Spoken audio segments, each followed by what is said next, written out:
Well, now to the investigation into the WannaCry cyber attack that's paralysed hundreds of thousands of computers around the world.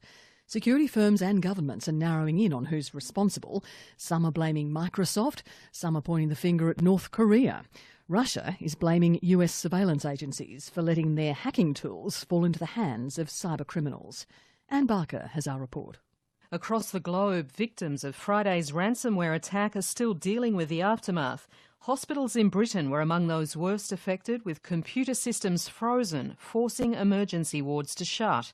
Car manufacturers like Renault and Nissan, along with transport and telecommunications companies, even cinemas in South Korea, have all been hit by the WannaCry malware. US Homeland Security Advisor Tom Bossert says the US infection rate was lower than many parts of the world, but the global impact is vast. As of this morning, it has reached approximately 150 countries and infected more than 300,000 machines.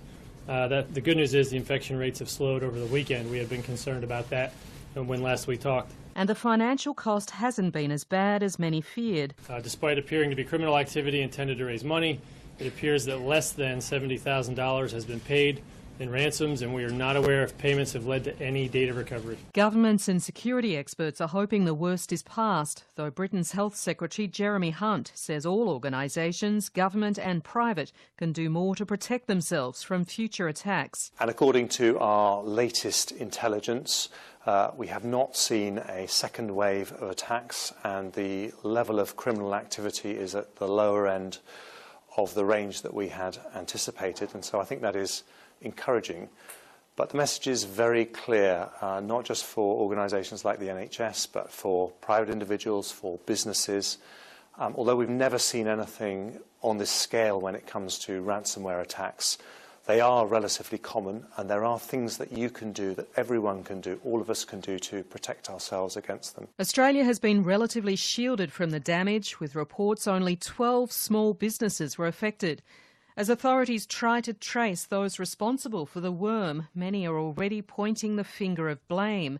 Cybersecurity researchers say digital evidence could link the malware to North Korea, with some code in an early version of the WannaCry software appearing in programs run by a North Korean hacking operation. Others suspect Russian involvement, but Russia in turn blames the United States for leaking its hacking tools onto the net. Russian President Vladimir Putin.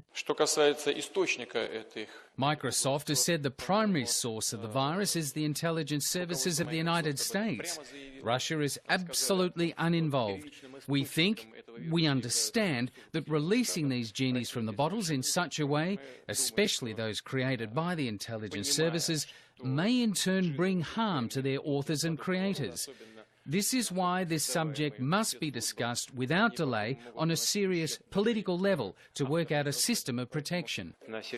Until the culprits behind the ransomware are found, experts, including US Homeland Security Advisor Tom Bossert, believe more attacks are inevitable. We may still see significant impacts in additional networks as these malware attacks morph and change. And the anonymous British man who halted the attack has now gone public for the first time. 22-year-old Marcus Hutchins spotted a hidden web address in the WannaCry code and made it official by registering its domain name.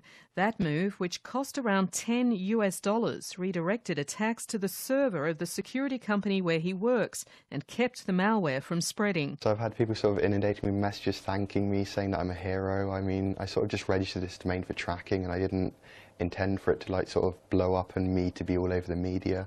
I was just sort of doing my job. Marcus Hutchins says he doesn't see himself as a hero at all. Anne Barker reporting.